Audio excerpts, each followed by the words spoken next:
السلام عليكم ورحمة الله وبركاته. ازيكم حبايبي، عاملين ايه؟ النهاردة هنعمل حلا الأيقونة. حلا سهل وسريع، ما بياخدش وقت، وكمان مكوناته متوفرة، وكمان لذيذ جدا. يلا بينا نشوف المقادير وطريقة التحضير.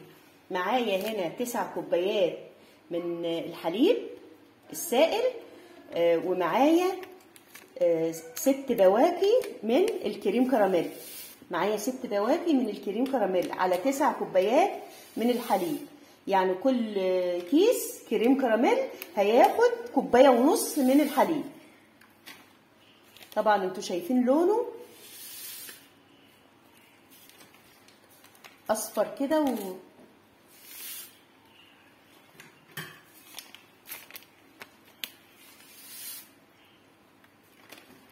هنقلبهم مع بعض على البارد الاول قبل ما نوديهم على النار.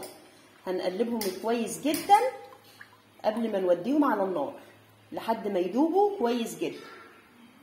وهنا حطينا الخليط على النار وهنقلب، وما نسيبش الخليط ونروح في هنا ولا هنا. لازم نفضل نقلب باستمرار لحد ما الخليط يغلي معانا او يبدأ في الغليان.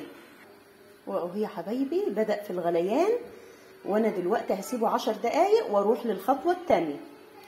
جبت القالب اللي هحط فيه حلا الأيقونة ودهنته بفرشة زيت، وحطيته في صينية واسعة أوسع، وعملت له قاعدة من ورق السلوفان.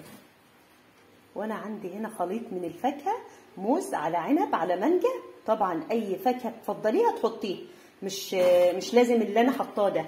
هفرده في قالب الصينية زي ما انتوا شايفين.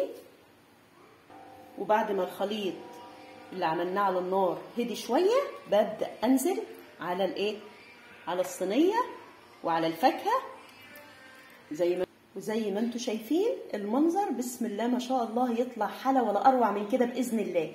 هنعمل ايه بقى؟ الخطوه الثالثه ان احنا هنحطه في الثلاجه لمده 3 ساعات.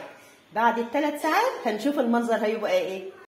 واهو يا حبايبي بعد 3 ساعات طلعنا القالب من الثلاجة زي ما انتوا شايفين، وهنبدأ نفك الفويل من عليه زي ما انتوا شايفين.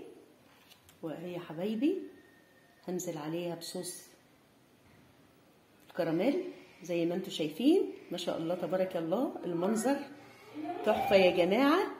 يا ريت تجربوها وتقوموا تجربوها وتقولوا لي في التعليقات.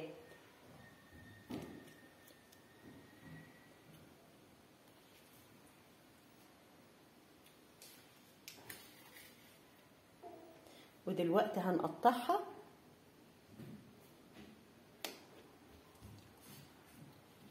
اهي، وهنقدمها في طبق التقديم ونشوف هتتقدم ازاي. وزي ما انتوا شايفين قدمناها في طبق التقديم، وزودتها برضو بالكراميل. بجد تحفة يا جماعة، خطيرة حلا الأيقونة. يلا قومي جربيه بقى واكتبي لي في التعليقات. يا رب اكون فدتكم. ما تنسوش تدعموا لي القناة وتعملوا لي لايك وشير وسبسكرايب. والسلام عليكم ورحمة الله وبركاته.